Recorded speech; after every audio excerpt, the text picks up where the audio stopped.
जनवरी 2025 में Donald Trump ने राष्ट्रपति पद की शपथ ली।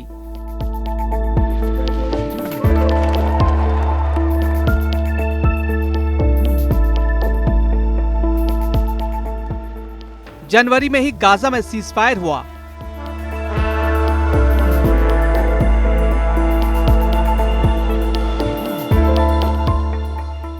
फरवरी 2025 में ट्रंप और नेतन्याहू की मुलाकात हुई।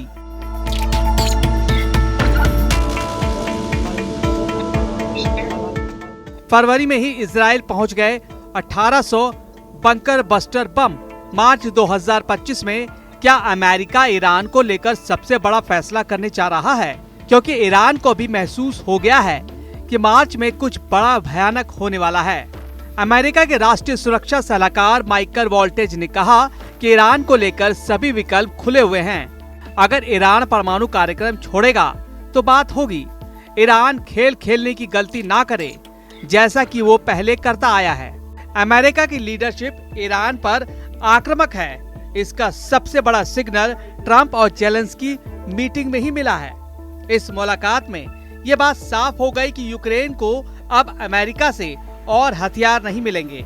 लेकिन खबर ये नहीं, बड़ी खबर ये है कि जो हथियार यूक्रेन को मिलने वाले थे वो अब इजराइल पहुंच रहे हैं। यानी जो हथियार अभी तक अमेरिका से यूक्रेन पहुंच रहे थे, उनका रूट बदलकर अब उन हथियारों को इजराइल पहुंचाया जा रहा है। यानी जेलेंस्की को जो नुकसान हुआ है उसका बम्पर फायदा नेतन्याहू को पहुंचा है।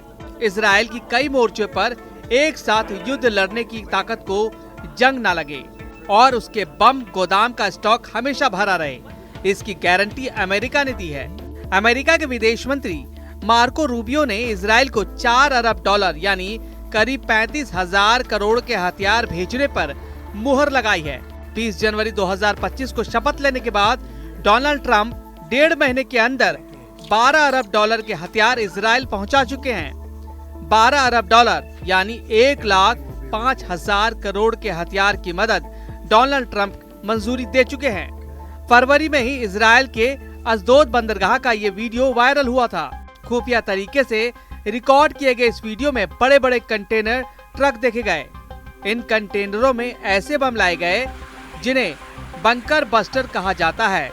ऐसे बम जो गहराई में बने बंकरों को भी तबाह कर देते हैं। अमेरिका से पहुंची बमों की इस खेप का इजराइल लंबे वक्त से इंतजार कर रहा था। पता चला कि अमेरिका ने 2000 पाउंड के 1800 बम इजराइल भेजे हैं। यह डोनाल्ड ट्रंप का नेतन्याहू को बहुत बड़ा धमाकेदार तोहफा कहा गया, जिसका टारगेट गाजा, लेबनान और फिर ईरान हो सकता है। इजराइल की एयरफोर्स फिर से सुपर एक्टिव मोड में है। इजराइल के एयरबेस पर लगातार काम चल रहा है। यह है अमेरिका के से सप्लाई किया गया MK-84 बंकर बस्टर बम। इसी बम से इजराइल ने अब तक गाजा के कोने कोने को मिट्टी में मिलाया। इसी बम से इजराइल की वायुसेना ने बैरूत में उन जगहों पर तबाही मचाई है जहां हिजबुल्लाह के अड्डे बताए गए। 2000 पाउंड या फिर 900 किलो के इस बम की ताकत क्या है, आप धमाकों को देखकर समझ सकते हैं। तब ये बम गिरता है तो ऐसा धमाका होता है जो पूरी बिल्डिंग को गिरा देता है। ऐसी तस्वीरें पिछले 15 महीनों में गाजा में भी देखी गई, लेबनान की राजधानी बैरूत में भी देखी गई। इजराइल के नए हथियारों और डोनाल्ड ट्रंप नेतन्याहू की पार्टनरशिप को लेकर बार बार मिल रहे सिग्नल ईरान को परेशान कर रहे हैं। यही वजह है कि 2025 के पहले 2 महीने में ईरान ने अपनी पूरी ताकत झोंक दी।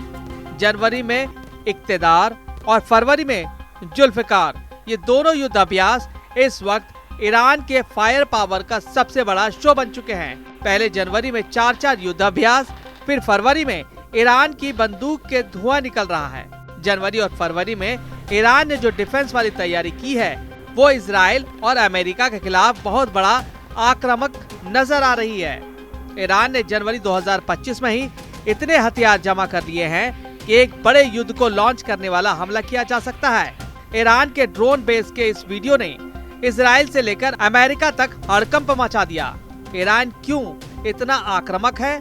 गाजा में सीजफायर और सीरिया में जुलानी के कब्जे ने पश्चिमी एशिया के अंदर 1 महीने में ऐसा क्या बदल दिया कि ईरान को लग रहा है कि अब उसे एक नए वॉर जोन के लिए तैयार रहना होगा।